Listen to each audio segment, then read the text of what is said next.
En gino maranya koromga juang ni rio makare en Jumapil taika prayo kodangwen na dwe maradek na rio prayo kodangwen odhiambo bende waiko ni mathoth ka bende lakteche mapacho ka podo oramo ni nyaka gedhi mbele gi ng'anyo ka jotuo nyakoromga juang medo yudo midhiero e pacho ka wamenyo ni mag motendre kod no kachiel gi digni e sekta mar somo kotendre kod somo manyien mar CBC ka bende ntiere bedo kod kia e wi karobe ne jo klasa 9 didong kama gintie kala gidhi bedo dong e skunde mag primary nyakoromga juang bende wanyisi mag motendre kod arita kachiel gikedo kod yedhe mabero ji mane chenro mar oimore to mokwongo wachawo gi mago mwami opek. Tura gilongo e meeting ndalo pogore lakini chale pogi somo gigi ma giwinjo koro wabo ng'anyo nyaka sama koro sirkal obed gi mpango gi plan matimo gigi. Lakteche odonjo odiochieng' mar 11 ng'anyo margi kagiramo ne ok ginyal dok chien katend kaunti ma Nairobi to obwogo riembogi e tich.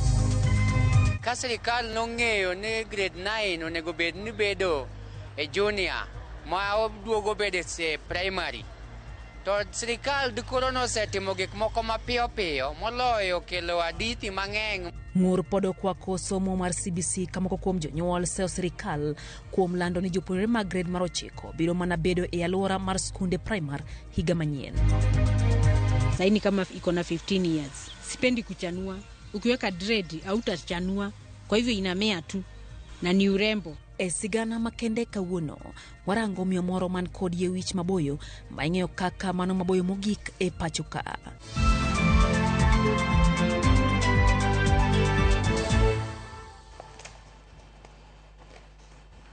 Kaka pile nyakoromga juang waroko pache chendo ni maro imore wantiere lai maroti machuo karia deka ocheno nono kabinde wantiere mbuyo mag tudruok kamotingo Facebook kacha RamogiTV KE wantiere bende YouTube RamogiTV Kenya kanyoma bin nyayodowa en mbuyo mar X kachiel gi Instagram duto waroke pache watude kodi chendo eno imore wantiere jaloko mara Wilson Ochuka ma eno imore nyinga Lydia Okeyo. Riwruok mar lakteche mapacho ka KMPDU osingo dhi mbele gi ng'anyo ka giwacho ni ng'anyo no biro mana chung bang' piny owacho winjo ywakgi kendo ochopo kare singo manomi lakteche kachiel gi loso makare kotendre kod lwasi mar ticha ne lakteche. KMPDU wacho ma katend kaunti ma Nairobi to obwogo riembe tich lakteche ma odagi dok e tijegi. Jotuo bende pod ywak midhiero moko kogi e osiptembe mathur kae. En ng'anyo makoro donje odiochienge mar 11 ka riwruok mar lakteche KMPDU pod oramo ni ng'anyo margi pod ok bichungi nyaka chieng' piny owacho chop dwachgi. E limbe mar osiptal ma Nakuru Referral waromo gi wede jotuo maleronwa midhiero magisebedo ka gikadho e kotendre gi ng'anyono ka moko man kod dwaro mar thieth mapiyo chuno mondo mi omany thieth osiptende mag ji giwegi. Hakuna ile matibabu ambayo tunaweza sema ya kwamba amesaidika. Na kwa hivyo asubuhi tulipokuja hospitali saa 12 tuliweza kupata zile dawa amewekewa tu hapo. Lakini hakuna daktari ambaye angeweza kumpatia zile dawa. Kwamba hapa sasa mahali imefika, hapa ni mahali ambapo tunaweza sasa hata ruzi mgonjwa wetu. Na kwa hivyo tukaonelea ni vizuri tuweze kumbadilisha, tuweze kumpeleka hospitali nyingine ambayo ni private. Awakuli juu moja ameumia. Ukimguza pande ya bega hii ya kulia kwa shingo hivi anapiga nduru. Yule mwingine mkono wa kulia aliumia na amefungwa. So ilikuwa imesemekana kuna chuma anataka awekwe imsupport. Lakini kwa sasa hajahudumiwa, hajapata hiyo kitu. Etwak margi gi jofwambo e kaunti ma Nakuru lakteche go e bore ruok margi mar KMPDU osingo dhi mbele gi ng'anyogo ka juma mabiro gisingo bago ng'anyo e kaunti ma Nakuru, Kakamega, Embu, Nairobi kod boma ma Eldoret kaka yor medo sundo piny owacho mondo mi ochop singo mare. Waziri mar health wacho ni ng'anyo wani jomoko ntiere ma sponsor. Adwa ni minister ong'e ni CBA 2017 mar bedo signed en court order. Tunwadhi court be riga mar 2020 mondo CBA ni bed implemented mano yudo judgment. Koro owetugo moko matino tiyo gi moko ma idhi eliel chako wacho wuoyo kuom dakteche kata nyiyo bloggers mondo wuo marach e Twitter e Facebook mano bikonyo wach mar CBA ni. Lakteche go dwaro mondo mi piny owacho ndik lakteche mar 50,000 magiwacho ni pok ondikie tich kendo los lwasi makare ne lakteche ma pachoka kaachiel gi ndiko lakteche mani orako kata interns e ngadho mowinjore mar tich kind dwaro mamoko. Koro wabo ng'anyo nyaka sama koro sirkal obed gi mpango gi plan mar timo gigi. Gisibiro giluongo e meeting ndalo opogore lakini chalni pok gisomo gigi ma giwinjo. Koro wacho ni mondo gisom gigi ng'e ma giluongo e budho. Gidwaro mondo mi governors mapachoka ochulo sach lakteche mapok ochulgi kendo governors go luongi e bura mana ka gin kod duoko motenre kod dwachgi ka jakom komiti mar thieth e riwruog governors Mudhomi Njuki dwaro mondo mi lakteche olok chung margi. Adonyiso counties be governors kata county governments ni pesa mar CBA 2017-2021 ma sani wacho ni ne treasury koro kapo ni governor moro dwaro 310 dakteche to nego beni angi pesa no account ne mondo dakteche go bank gi to kapo ni onge go to nego rit mondo wakel pesa ne ko e treasury mondo ochul dakteche. Koro governor mora kata county government mora kik thag gi wach dakteche kech wadwa ni pesa wuog e treasury kech kanyo te ma taxes wate dhi. Mabire kinde ma governor ma Nairobi Johnson Sakaja bogo riembe tich lakteche ma ong'anyo e county ma Nairobi kogolo chik mondo mi gidog e tich to to ibiro riembgi e tich kendo ndik lakteche ma onge tich e county no kowacho ni lakteche ma county ma Nairobi osechul kendo lakteche mag interns bende osendiki e tich. Lwasi makare mar tich oselosnegi kendo okumba mar thieth mokawo county siling bilion 2 bende osekawnegi. If you're interested in serving Nairobians, because hawa mimi niko na contract na watu Nairobi kuwapatia huduma tumeka madawa. Hospitali hata hapa iko na madawa for the first time. We're hiring these people. We are paying them. If you're a doctor and you're interested in working in Nairobi, be in hospital. I told them that on Thursday. On Friday, I had 60% of them reporting back to work. They came back to work. Monday, nimeandika barua ya wale 40% watuambie kama wanataka kazi. Kama wataki, kuna wengi wanataka kazi ya kuwa daktari. Nao tutawaandika. As you sort out the issues, if you want to be in solidarity with the National Union, you can be in solidarity without keeping the lives of Nairobians at risk. Obilario makicha onegi otieno manyoro kachiel to yudo hinyruok e monj mane otimore Lamu. Jonjorego ma nyoro no monjo gweng' mong'ere kaka Ziwa Lata nyomonjo tisendo obila kendo rakore kod obila auchiel ma orikod tim arita e otieno no. Bang'e nyo giwang'o ot achiel kachiel gi apiko kapok giringo gi bunde achiel. Luoro pod okoko gweng'go kendo moko kuom ji oseringo miechgi nikech luoro.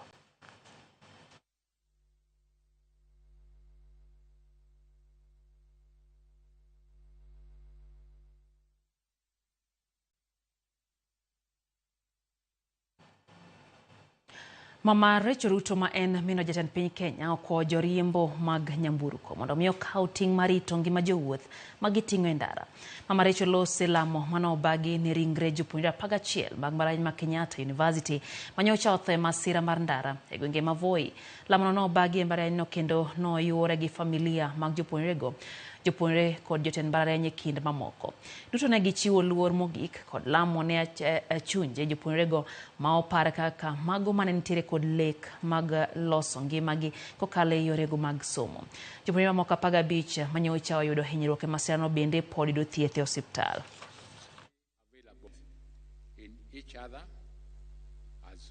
Today we gather here with heavy hearts as we bid farewell to 11 bright souls from the Departments of Health Management and Informatics who were taken from us too soon. We are heartbroken because we have lost future leaders in different spheres of life. They were shining examples to their peers and the pride and joy of their families and communities. Some were the only hope their families had, as they had invested everything to ensure their children got a quality education. To all motorists, my plea is that we exercise caution at all times. Let us be more vigilant and courteous on our roads, ensuring our safety and that of other road users. Mago mag siasa jatend piny Kenya William Ruto koro omako chung' motegno ni chenro ma osundo mar gedo mar udi mane onge oyweyo biro konyo ganda jo Kenya. Ruto mane olose kanisa mar ACK Bahati e lamo mar Jumapil owacho ni kata doko ni ji moko kwedo chenro makapano gikone to adieri mar ber mare biro neno Walter Nyambaga ntiere kod ler mar wachno. Ka olose kinde nyasi mane obage kanisa mar Anglican bade mabahati e kaunti ma Nairobi. Jatend piny William Ruto medo goyo debe ne chenro mar gedo mag ute manengogi ogonyore. Ka otel ni chenro ni maromo jende 140 nyaka sani osedo tich kendo konyo nweng'o margi. Tuko na mpango mkubwa wa ujenzi wa manyumba katika taifa letu la Kenya. Na malengo yetu katika ujenzi wa manyumba ni mambo manne ya muhimu. Ya kwanza ni nafasi yetu ya kupanga ajira ya vijana wa Kenya. Nikiongea na nyinyi saa hizi tuko na vijana 1140 ambao wanafanya kazi katika program ya housing mahali pote tunazojenga hizi manyumba ikiwemo hapa Nairobi. Ruto konika pokigani orumo to jo Kenya biro yudo thuolo mag bedo kod utego moseger maromo milion 1. My commitment is that in the next 5 years we should have 1 million new home owners in Kenya. Jatend piny onyiero kweth maketo sirikal tesre ni thuolo onge magwonyo kendo soko wang' sirikal kama duong' en goya to mag dongruok ne jo Kenya. Kama Nehemia angesikia Sanballat na Tobias, ukuta wa Jerusalem haingejengwa. Kwa sababu kuna Tobias, wengi wanasema hata hii mpango ya housing haina maana, hata hii mpango ya kuzalisha chakula haina maana. Katika hii harakati ya kujenga tutakuwa na watu wengi ambao hawaoni mahali tunaenda. So I have absolutely no issue with whatever is being said left, right and center. My focus is to make sure that we change our country. Ruto mane oten kod governor ma Nairobi Johnson Sakaja kaduto koni dwaro nitiere mar medo kuonde mag somo ne jopuonjre. Karuto okoni otengo bilion 1 mar gero kilese 1,000 e kaunti ma Nairobi. Tuko na shida kubwa ya watoto wa Nairobi kusoma. It is a very big concern to me as a parent kwamba tuko na watoto wengi hawana mahali ya kusoma. Na ndio nilisema already, and Aladwa, you know this, nimetoa pesa bilioni 1 ya kujenga additional classrooms for kids of Nairobi County. Na hiyo itajenga madarasa 1,000 mpya ya watoto wa Nairobi. Nitaweka tena katika budget mwaka ujao another 1 billion for another 1,000 classrooms. Kupogore gi mano, Ruto bendo singo ne jo Kenya ni mbolea nitiere moromo. Ka olero ni gunde milion 5 mag mbolea osechwale dere mag NCPB e pachuka. Nataka niwaeleze hakuna wasiwasi ya mambo ya mbolea. Tayari katika stores zetu sehemu mbalimbali tunapeleka sehemu ambayo inahitajika. Tuko na magunia milioni 5 ya mbolea ambayo tayari tumenunua kama serikali na wakulima watapata. Walter Nyambaga, RamogiTV. Moko kuom seneta osingo chwalo bura e doho odiechieng' makiny mar kwedo chik manyien mar osuru mar gedo mar udi mane ogonyore manyocha opuodhe gi jatend piny Kenya William Ruto. Seneta ma Vihiga Godfrey Osotsi okone gedhi makore gi senatas maromo 23 moriwo koda Kaukia Omtata mar chwalo bura e doho mondo mi gikwed chik makamano. Mumeona wameleta sheria, wanasema lazima ulipe ushuru. Uwe na kazi, usikuwe na kazi, utalipa housing levy. Hiyo ni mambo ya county government. Kwa hivyo kesho, na munisikie vizuri wanahabari, kesho tumejikusanya masenators 23, 23 senators, tukiongozwa na Okia Omtata. Tunaenda kotini kupinga sheria mbaya za Ruto. Kwa mago mag siasa nyakwara mgajiwang hangi mago mag somo kama ponen dangne e chenro mar somo mar CBC kama kuom jonyuol koro wuok oko kase okang' mar sirikal lando ni jopuonjre mag grade mar 9 biro mana bede e alwora mar skunde mag primary higa manyien. Loro margi en ni okang' makamano kide kenyo som jopuonjrego kaluwore gi bedo ni ikruok poket makare ne jopuonjrego yudo gige somo kapo ni ok omigi thuolo mar donjo e alwora mar skunde sekondar. Juma mokalo, jagoro mong'ere migawo mar somo Bello Kipsang nyocha okoni jopuonjrego biro mana bedo e skunde mag primar ni mar onge thuolo mar klese ma biro bedo e skunde mag sekondar mathurka. Sampled fees statements. Bangling mar piny owacho kuom kinde wi somo mag CBC ahinya to e junior school, juma ma okalo jagoro maongirore migawo mar somo Bello Kipsang ne ogolo chenro mag gi ahinya to ne jopuonjre ma winjo dhi e grade mar 9. Bello koni gionge paro mar chwalo jopuonjre gi e skunde mag sekondar nyaka sani giriwore kod jood bura mabiro chwalo sira yor CDF kendo gichano gero klese 16,000. This year we have 3.4 billion shillings that government has set aside for putting up classrooms, and we are working very closely with the National Government Constituency Development Fund, and MPs have been asked to set aside an equivalent amount, a matching amount. 9 billion shillings will be available to put up another 9,000 classrooms. And by the end of the year, we should be having the 16,000 classrooms that we require to accommodate our junior school. Wach ma okwedi kod moko kuom jonyuol.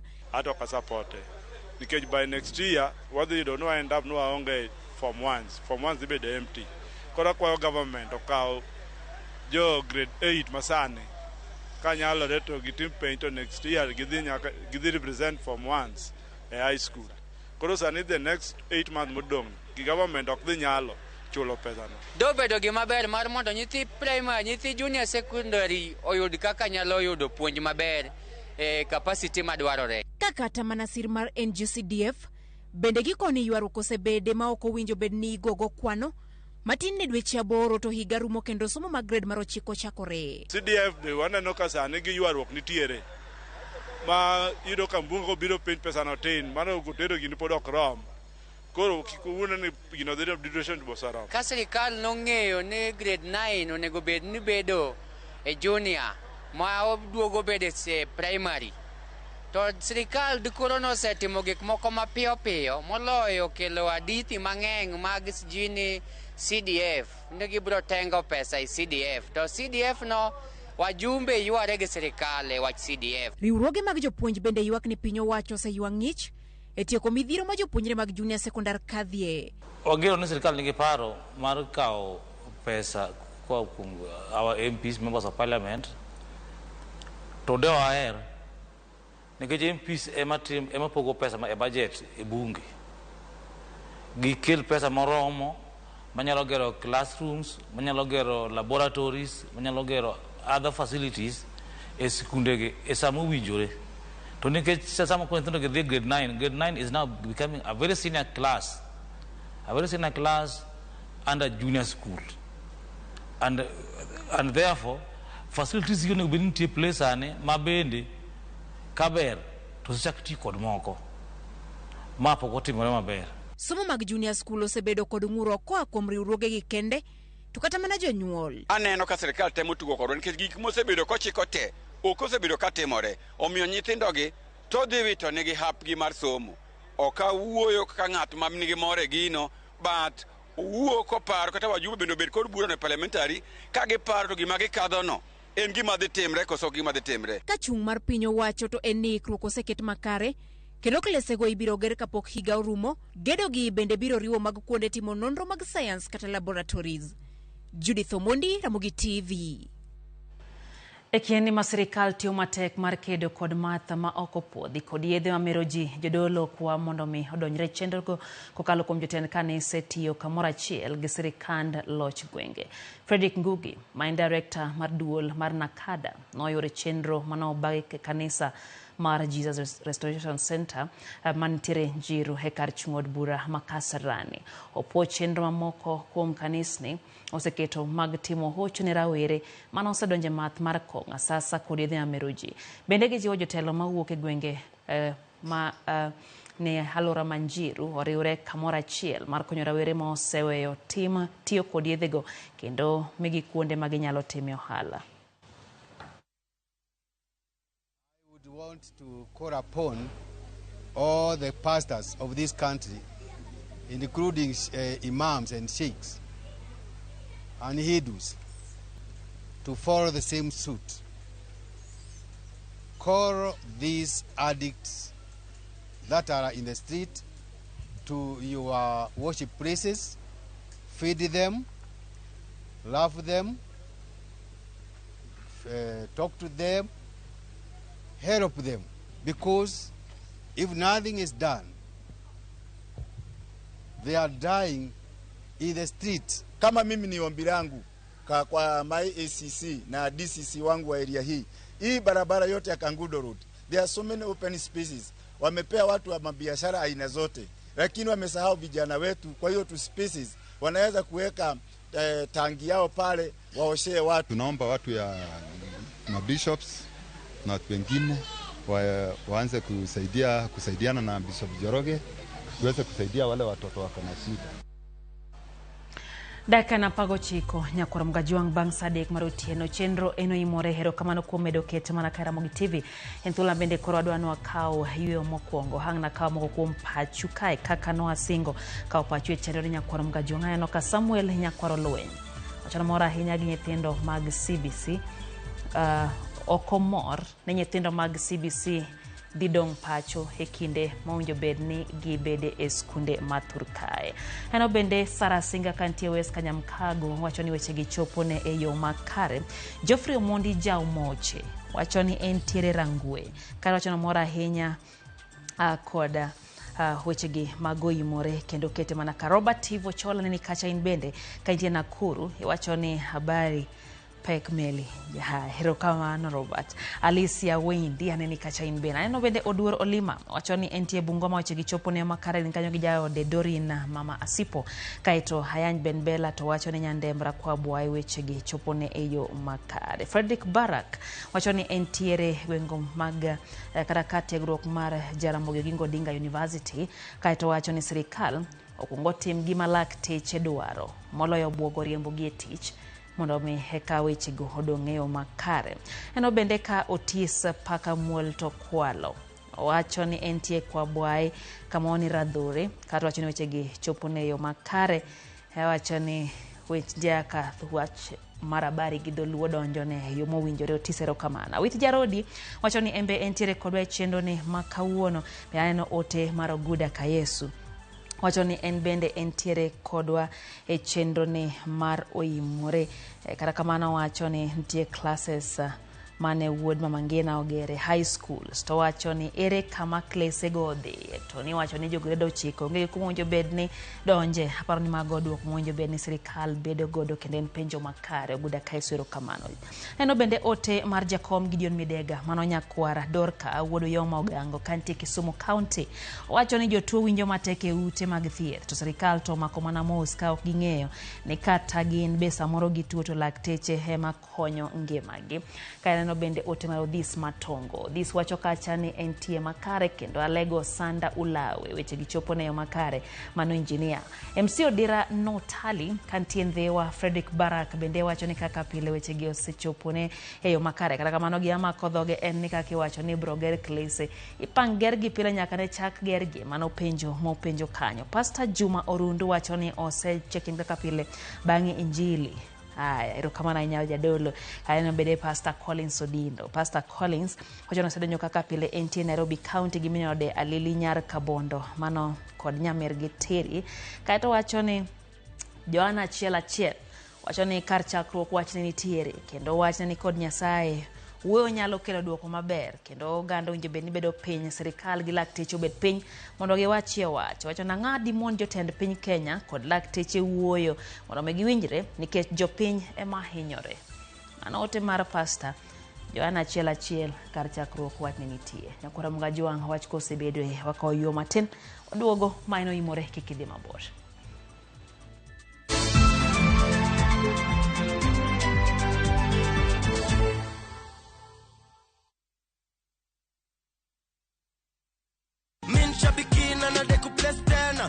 Nilianza kucheza Shabik 3 weeks ago. Tu naona kwa TV watu wakicheza, naona watu wanakuja huku wanainua check vile mimi nimeinua saa hii. Nikasema ninapenda kujaribu vitu. Na sikuwa najua kucheza. Niling'ang'ana tu, nika-download, sijui nini, na nikapata the link na nikaanza. Nikikosa pesa sometimes najua naisa, nitumie 50 bob. Anisa nizania nataka kuharibu. Naambia wewe nitumie 50 bob. Ananitumia, nacheza hivyo. Nilitumiwa message. Hiyo message si kuitilia maanani. Niko kwa nyumba tu, hata niko sijaenda kufungua duka. 11 ndio nilipigiwa simu. Ukue citizen by 8:30. Nilikuwa nafikiria nitapata 6 million. Sikupata. So unajua huo unaenda unafikiria utapata ile kubwa. Lakini sikupata hiyo, lakini hata hii nimepata, nashukuru Mungu. Ndoto yangu na I think nitaboost biashara yangu. Hiyo tu ndio huwa nataka sana nione ikienda mbele. Shabiki Super Jackpot ni time yako. Minadai wote twende hivi. Not for persons under the age of 18. Shabiki.com is authorized and regulated by BCLB license number 587. Discover the beauty of Amboseli at All-to-Kai Lodge with 30% discounts from View Travel. Enjoy a 3-day safari from 25,000 Kenya shillings inclusive of transport. Wake up to stunning views of Mount Kilimanjaro. Have breakfast in the bush with sunrise as your backdrop. Enjoy guided nature walks in the park, go bird watching and experience wildlife through game drives at Amboseli National Park. Immerse yourself in the Maasai way of life by experiencing the culture, food, dance and heritage. Ready to relax in the wild? Let View Travel guide you. Visit viewtravel.com and book now. View Travel. Dream, explore, discover.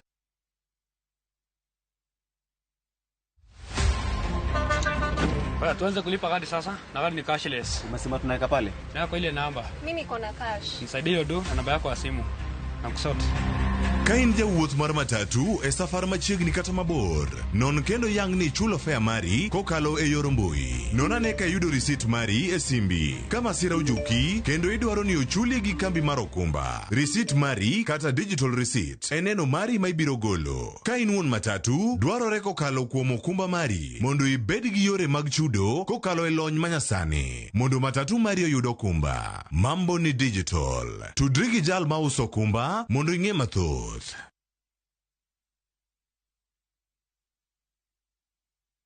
Ewe Mola, kwa ajili yako nimefunga, na wewe na kuamini, na kwa riziki yako nimefuturu. Kiu imeondoka na mishipa imelainika, na malipo yatathubutu akipenda Mungu. Bonyeza star 811 star 280 hash kupata dua ya kufungua kama skiza tuni yako.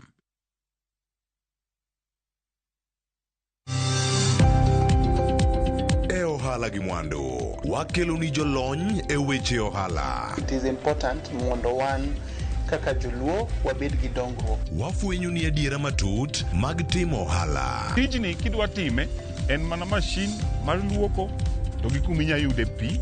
Wawuoyo e wi yore makare mag timo ohala. Kisechopo e level mabedo brand, ono bende gimoro amora mitimo en gima timo ang'o makelo pesa. Wakonyi dongo ohandi ka wamiyi yore mag kano mwandu.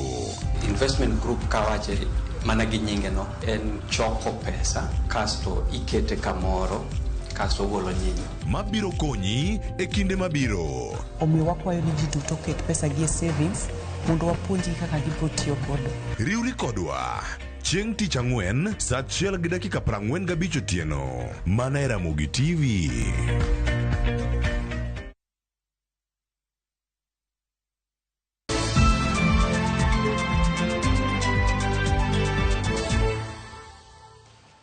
Machiegni kendo nyakorom gajwang'ero kamano kuom medo kete mana ka Ramogi TV wadhi mbele gi mi weche manyien.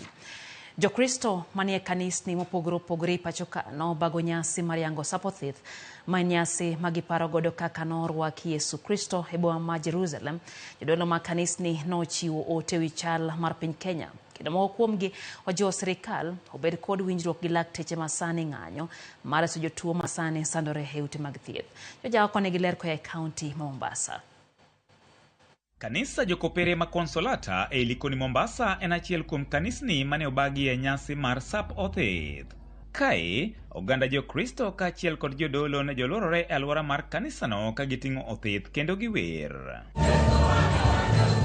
En nyasi miparo kod orweko mar jawar Yesu Kristo e dala mar Jerusalem bang' kalo e tembe mathoth kendo bang'e bedo jaloch. Momiyo be walemo ni pinywa mar Kenya ka gi jogo duto mondo Juma Matakatifu ni oloko wan duto, wan jotend kanisa, jotend migepe mopogore opogore, jotend sirikal, walokre kendo moloyo to wabed gi yie motegno ni Kristus maloyo gik moko duto dhi lochonwa kendo dhi terwa e okang' makare. Chieng' ma kawuono daher nyiso jo-Kristo mondo wan wa jo-Kristo wabed gi hera kaka Yesu noherowa, nosandore nikech nwa, koro wan bende waher jowetewa ka wakonyo jowetewa bende. En owuon nodwokore piny, ok noting'ore malo, emomiyo nokwayo mondo miye mana nyathi punda ema mondo mi oidhi mondo ochopgo safari mare. Koro odiochieng'ni bende puonjowa kaka jo-Kristo ni wabed jogo mabolore. Ne en mor kod ilo e kind oganda jo-Kristo mane oyware nyasino ma bende iyango e piny mangima. Ma e kinde ma gikoni jotend piny owacho kaachiel kod laktache mang'anyo onego bed kod horuok kendo gitim winjruok mar neno ni jotuo ma sani hinyore yudo thieth makare. Kristus mobiro mondo oriw ogendini duto, okel kwe mondo laktache gi sirikal onwang' yo mayot ma ginya tiyogo n'oganda mondo dhano oyud thieth owek chandore. Nikech dhano ka chandre ok en gima ber e mbele Nyasaye. Omiyo mae luong miluongo wae jumani.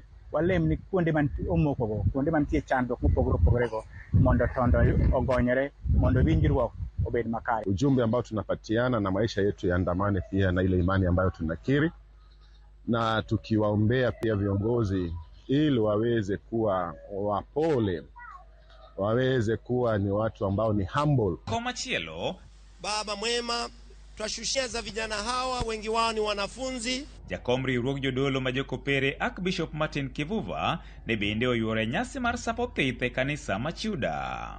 Ne okwayo piny owacho kaachiel kod laktache mondo kik bed kod tuk teko mar winjruok ni mar jotuo to chutho mago maonge kod nyalo ema sani hinyore. Naamini kwamba suluhu itapatikana.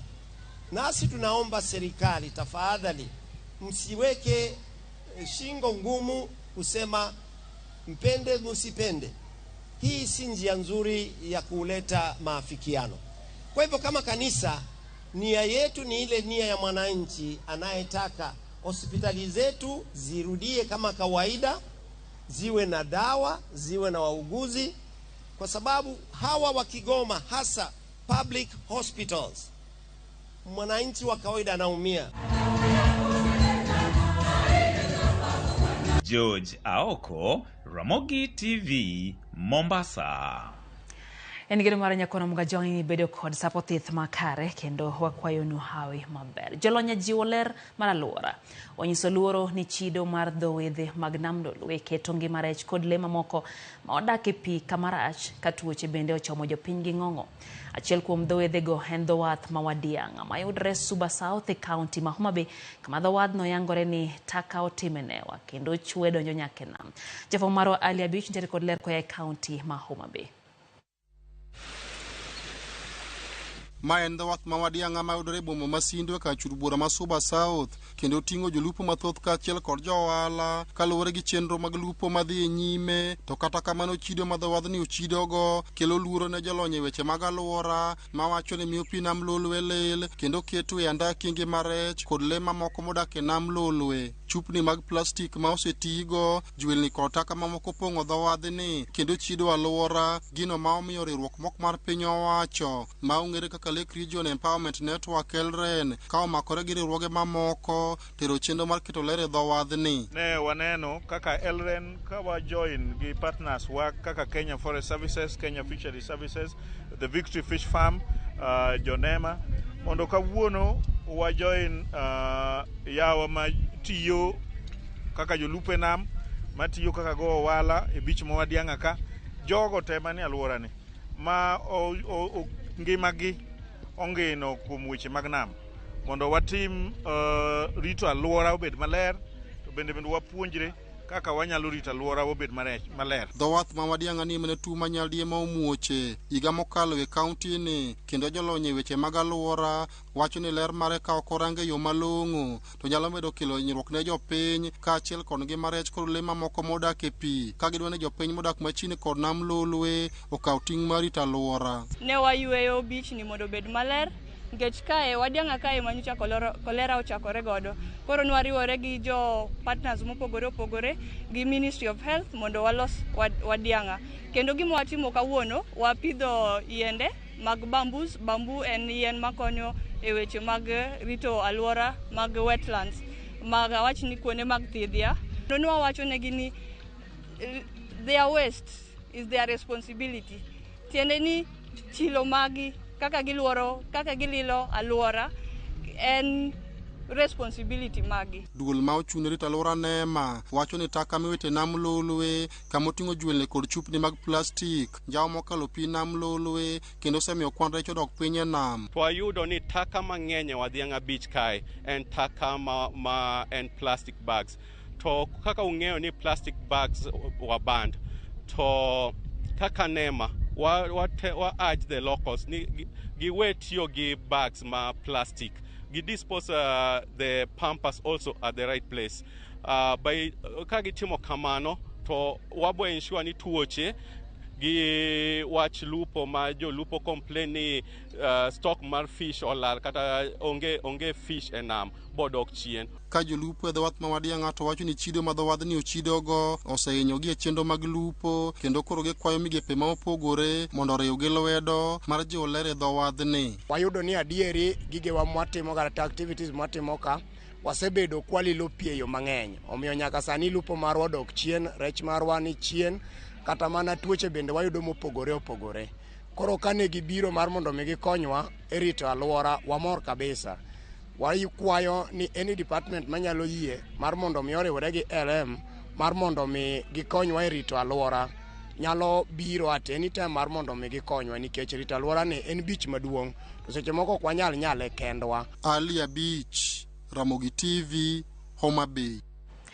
Sigana makende nyakoro mgajiwang' yie wich maboyo ahinya no neno e masawa mar piny Kenya e kinde kedo ne loch mar piny Kenya kama oganda jokedo mag Mau Mau nong'e kod pidho yie wigi maboyo to bende ma pod timore e kadak ma Githurai. Wayudo Elizabeth Wangu miyo makoro pidho yie wiye kendo chiegni mulolo kowacho ni ogeto mich mar nyadhi e piny mangima mong'ere kaka the Guinness Book of Record. George Bati nigiler mathoth. Kuom kinde mathoth ji ma ithoro ne ka yie wigi boyo gin jomosuko. Kata kamano, ma opogore kod sigand Elizabeth Wangu miyo ma odak Githurai. Kuom higni 15 sani Elizabeth osebedo ka opidho yie wiye. Yie wich ma lewgi chiegni mulolo kendo koni ogetogo mich mar nyadhi mar piny mangima ma idendo ni the Guinness Book of Record. 209 saini kama iko na 15 years. Kwa sababu sipendi kuchanua na nywele yangu inakuwa. Sipendi kuchanua. Ukiweka dread hautachanua, kwa hivyo inamea tu na ni urembo. Elizabeth lero ni kuom higni go duto ok oyiene ji mamoko mulo yie wiyego kama na en jal maduse kod nyithinde ema oyienegi chwo lwetgi e yie wiye. Kata kamano joma goyo picha bende ok oyienegi timo mano. Yangu haiguzangwi. Hii ndio wa kwanza. Yangu haiguzwi na salon. Yangu iguzwi na watoto wangu kwa sababu sipendi ikiguzaguzwa. Wanataka kuipiga picha na mimi sikubali. Kwa ajili hata ijawahi onekana Facebook. Mimi tu ndio nawaambia ule nataka nipiga na nipiga inaapia kwa picha yangu kwa simu yangu, lakini si kila mtu. Olero ne ka oseluok ne yie wiye to iwe chieng'e matuoye ma ok okete masin maragulu ma itiyo kod judus wich manyasani e tuoyo yie wich.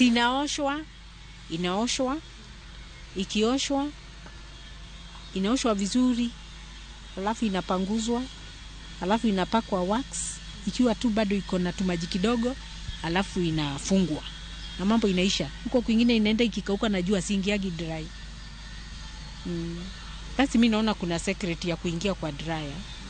Mimi siingiangi. Ka opogore paro gi jomoketo yieni yie wich maboyo nyodho remo kendo weyo del kochiore.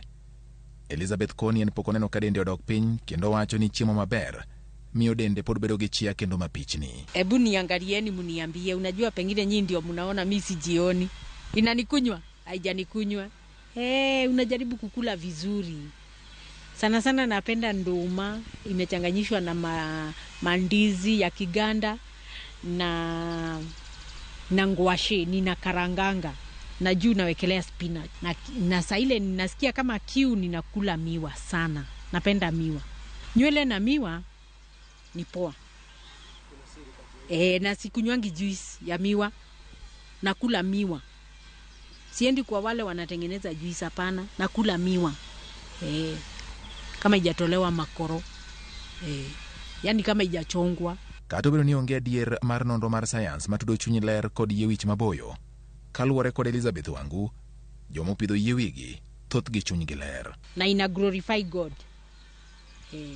Na kwa yote, glory yote imrudie Mwenyezi Mungu. Huyo ndiye ametuma ifike hapo. Samson ni wa Biblia, lakini hakuna ukoo.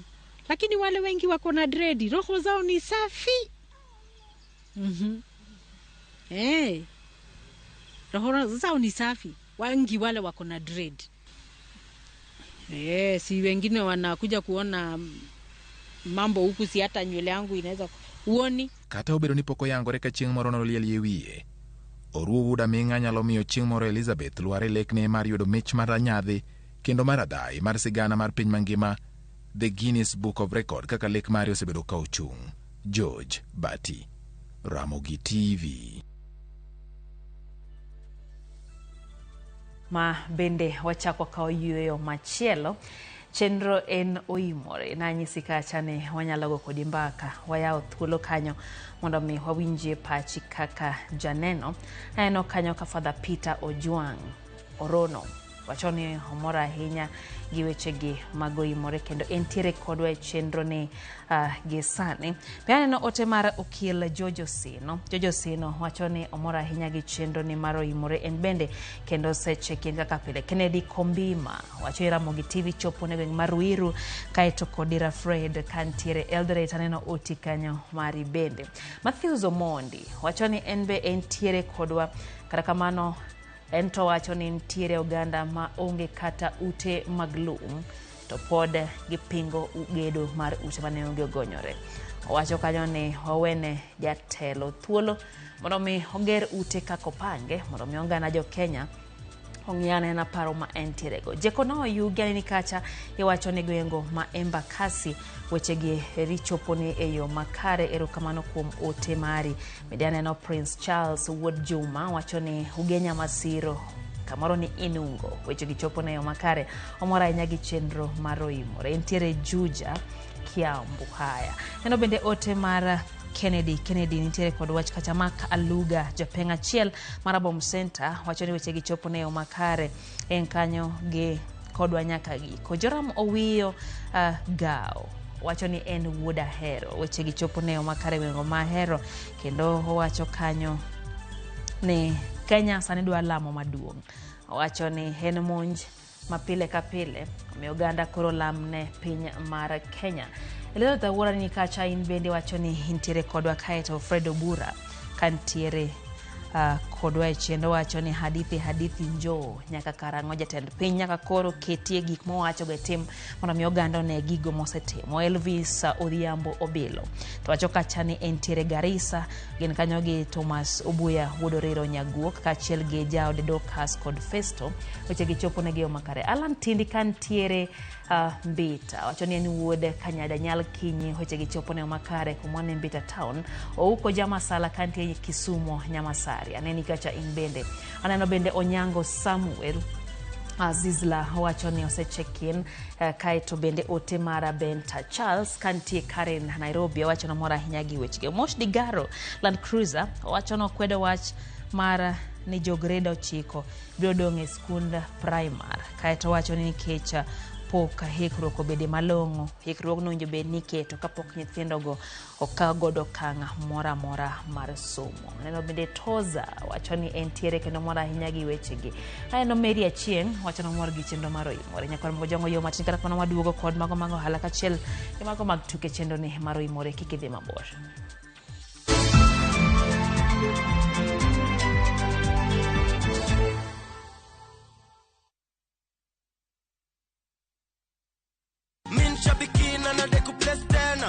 Mimi naitwa Anton Kremi Jacob. Nimetoka Ngong. Mimi ni driver wa Mati. Niko na dondana niharakisha, niambia gari imetupita. Nikamwambia kuna simu iko hapa. Niambia muhimu gani, naweza turuko na gari. Nikamwambia nikaweka gari kando. Nilifurahia, by the way ni machozi. Na nikamwambia usiweke mtu mwingine hapa mbele asione. So mtu alikuwa anakuja anamwambia hapa mbele tunaweka manager. Nilikuwa nataka kufungua ka business, kuna wife wako home, hata yeye atoke kwa nyumba sasa tupatanange jioni. So Shabiki amen sote. Shabiki Super Jackpot ni time yako. Mina dai wote twende hivi. Not for persons under the age of 18. Shabiki.com is authorized and regulated by BCLB license number 587.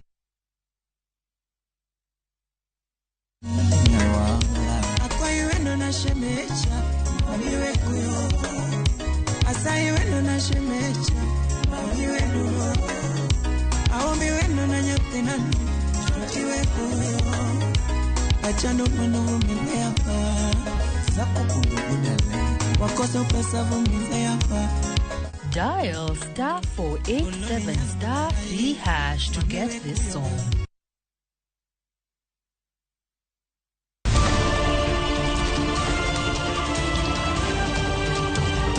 Piny koru torugi mage. Weche manyien. To chuny mbaka en nyiero, ywak kod muodo lak.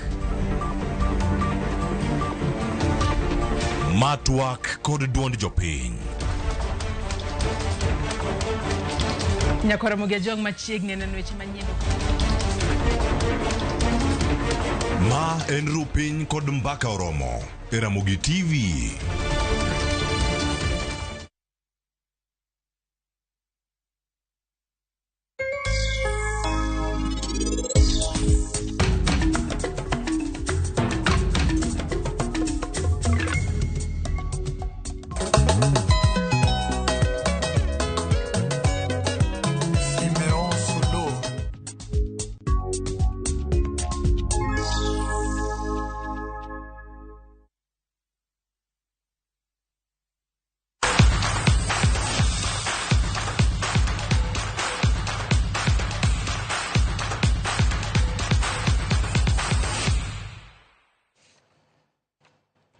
Machiegni mago mag tuke Nyakora Mgajuang. E lap Moi Stadium ma county ma Kisumu, club mar Kisumu All Stars nolo club mar Gusii FC goal 1-0 kendo idho chung mar timbe e league mar piny mar National Super League. Gol no makende no logi jatugo no Manyien e dakika mar 35 ka points 3 chwalo club mar Kisumu All Stars nyake thuolo mar 5 gi points 40. E tuke amoko mano bagi e league mar NSL, club mar Migori Youth no wuok amodhi nono gi club mar Vihiga, ka Mombasa Stars no loyo Kajiado gonde 4-0. Darajani Gogo no wuok amodhi goal 1-1 gi Mulembe United. Ne wayudo thuolo mag loyo to kaka mpira en hawi marach wawita 1-0. Ageno ni opira mabiro mbele kaka medo bede team jumba 4 dwe kadhi mbele team bi improve. Odo matemo ni opiche te mwago dala kikwa wit point to modhi we kawelo watemo yud kata point 1 mondo one ka team nyalo dong kik team lor. Comparing this game with the first leg against Gusii, it's been tough, but we knew this. And we had our game plan, and I think we managed to get a goal in the first half because our game plan worked.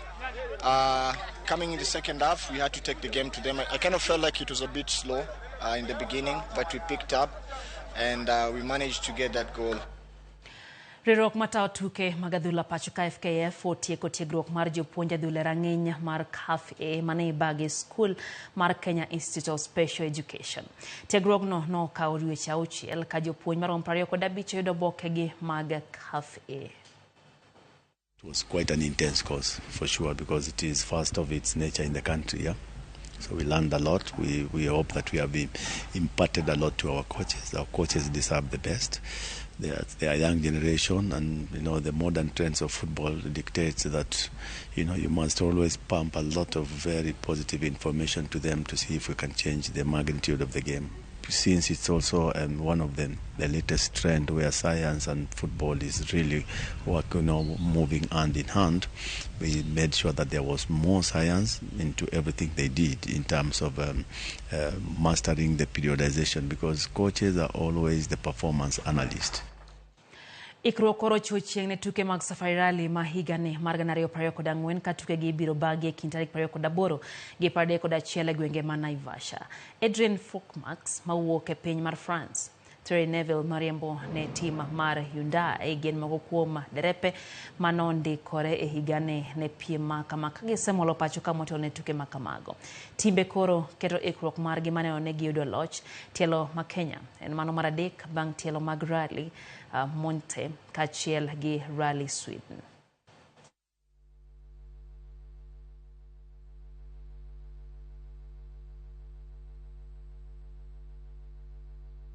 Because we have limited time and you need to make sure everything goes well.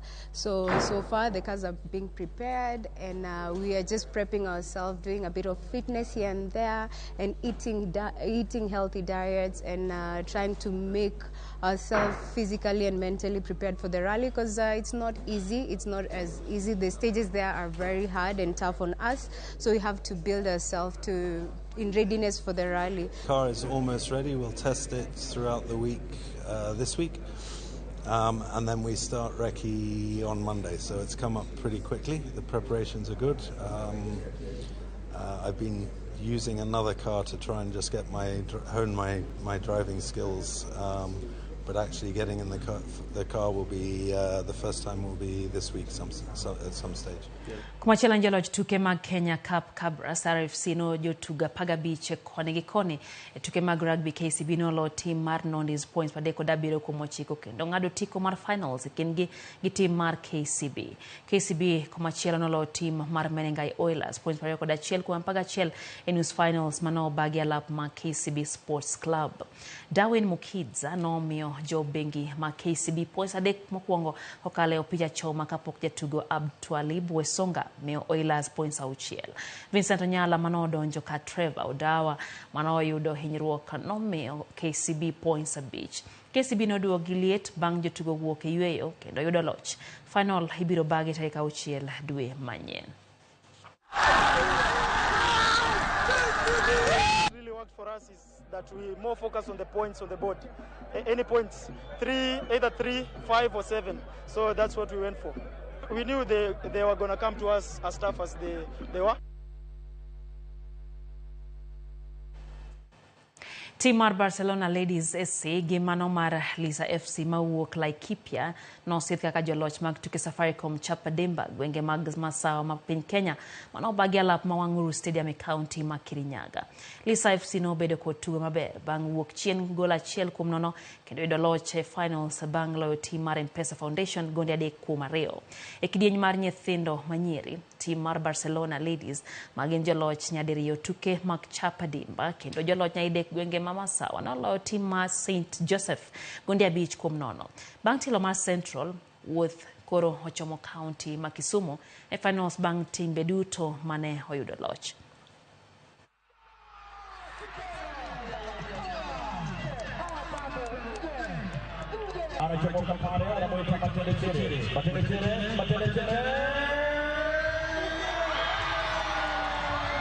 Tunafeel poa kwa champions kwa mara ya 3 na tunaiweka forever. Kwa hivyo sasa itafute kikombe kingine.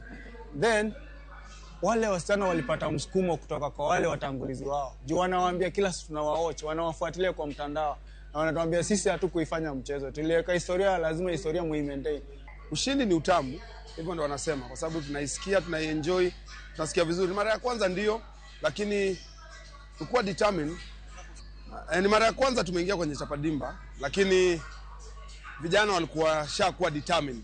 Vijana wako tayari, wako safi, prepared kushinda. So sisi hatukuwa tunakuja kama watu wa mara ya kwanza, tumekuja kama watu ambao tumejipanga kujua kitu tumekuja kutafuta. Na kusema ukweli, tumeipata.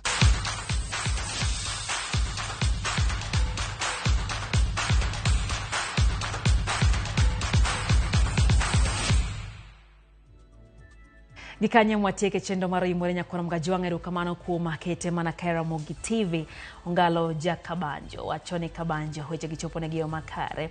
Lucia Chieng wachoni entiere Githurai 44 omora ahinya gi chenro maro imore. Abraham Ogwedhi wuod Kisula Mbita wachoni entiere koda. Agush Bonfas Evans wachoni mama gi Jena Gur, Nancy Agus kod Ogola Gaddafi. Engineer James Omawong kanti South Sudan wachoni gi kaumos. Omondi Dage hanini kacha in bende kayano bende Samuel Oyugi wachoni entiere kodwa kendo omora ahinya gi chendo ni mar oimore. Wachoni en sa mabende koro unjo bende sirikal winje yuak lakteche gisa yuak gaminga kendo koro unjo bende iwinjo yuak gin kecho ganda jo Kenya ema koro hinyore kinde mang'anyo go pod ni mbele pacho kae. Jen kawuok Tido erokamane wachoni RamogiTV tuchi gi weche manyien intiere kendo weche gichopo ni gige tiendgi erokamano. Eno kanyo ote majani to uko mar Opasi mar Migori. Kevin mar Migori bende wachoni entiere kodwa kaeto wacho Ramogi polis masani tiyo gi agoko gi sheria nyaka ging'e kaka giti mwaneno kodwane giket maandamano haya. Eno bende Ombiri Victor Ombiri wacho kanyo ni entiere gwengego mandhewa kaeto Okeyo Don erokamano. Odendo Nick Sami wacho ni in bende intie kodwa kata kamano wacho ni dongruok emoganda jo Kenya dwaro ka dongruok go ema jotelo nyalo kelo kamano mano nyalo moro ganda jo Kenya. Eno bende ote mara Jekonaya Oyugi kantiere Embakasi kaeto Faith Mzomo wachone serikal dwagero klase mag primary moko seche majo form 1 to klase go didong nono kaeto wachoni bende watiyo marie koso pesa ng'enye Kenya kae ma gima temgo onge. Samuel Nyakwaro Lwenye wacho kachani weche go mag CBC okine kamori ahinya kaka dhie pacho kae. Efimera wachoni Ruto tengo bilion 1 wachoni osetenge kendo pok giwinjo kaka moko go setiyo. Clinton Bill wachoni embe weche miwacho magedo go makodhoge kaito Patrick Bangali Jarumba to wachoni count me in. Calvin Soduma aneni kacha in bende iwacho kanyo ni bogo lakteche ok bimiyo daktari dogie tich. Koro Sakaja nyaka ng'e ni jogi nodhi mosomo mobedo lakteche. Koro sirikal Nairobi County nyaka winjwa lakteche gi nonto gibro mana medo ng'anyo. Kata kamano nonjo ka gavana wacho ni lakteche mantiere county ma Nairobi osetimne gi duto monjo bedne timo. Adier mar wachno to gin maging'eyo ahinya kotenre gi lakteche ong'eyo sirikal bo ng'eyo. Kuka Wood Brown erokamano. Bitu sa Chieng kantie Sigomra neni kacha in bende kaeno ote mar Oduoro Lima. Oduoro wacho kanyo ni weche gichopo ne yo makare gin kanyo gi Dorina Mama Asipo kaeto Kevin bende wacho ni wach mar yewich maboyo no odiere nono kaka madam no kete nyaka kumogike no. Wacho ni mano en gima dwaro chuny kendo dwaro mondo ng'ato bed kod sinani mowinjore kaka winjo be ni keto wich makama. Biki Odhiambo wacho ni entie kodwa kowuok Uyoma kaeto bende neno ote ma Tony Ken mano Jakagan wacho ni hembose check-in. Eno bende ote kanyo ma Regan Omondi Regan Ramogi lera ahinya kaeto Nyango Samuel Zizia wacho ni osedonjo kendo entiere kodwa e chenro. Eno bende ote kanyo mo ore gi David Omosh David Omosh Dave wacho ni Ruai weche gi chopo ne yo makare kendo mora ahinya gi chenro mar oimore mana kaka pile kaeto Nyakwar Kadeso wacho ni Tiundin. Stephen Oteo mwalimu bora kantie Sindo Suba bende wacho ni nyaka ne chenro ni chakre osikete mana ka. Lisho Chola wacho ni kaka pile na RamogiTV ler Mombasa lakini serikal onego rangie matut weche gi mag lakteche. Wacho kanyo no oganda sandore kendo en gima lit ahinya ka oganda jo Kenya sandre kama eto pod nitiere tungni kendo koso winjruok e kind lakteche kachiel gi piny owacho. Monica Kumu kantie Nyakacha neni kacha Kisumu County. Carlton Japanese Abdul Suthru wacho kanyo ne Oriang Kindube e county ma Homa Bay weche gichopo ne yo makare. Wakigal kantie Nairobi kaeto Malen Arunga bende wacho ni Migori Oruba weche gichopo yo makare. Nyakoro mga joangi na lore kanyo nikech sao seromo mabende koro winjo bende wawe thuol ne cheno amoko elo timo konyo na kel ni weche gi nyakoro mga joang reporters o magwai counties duto kachiel gi jogo abene ne wan go newsroom kacha amotingo Bati wacho ni ukaw mos mage kaluwore gi mago mane ok nyal geng ne ok obedo kod otieno ma kawuono. kanyo bende notelnwa gi Ken mano laktar. Wagoniero kamano Ken moga kuom tayo wayo makare. Bende kae wasebede studio kae gi wuod mwalimu Hilary mano Filipo Chenka chiel gi Ernesto Charles Gazuza team maduong' nyakora mga juang jaloko marwa Wilson Ochuka. Wagoniero kamano waduto kuom ket Ramogi TV in makare kendo Nyasaye mondo mi oritu. Nyinga Lydia Okeyo. Oritu masare.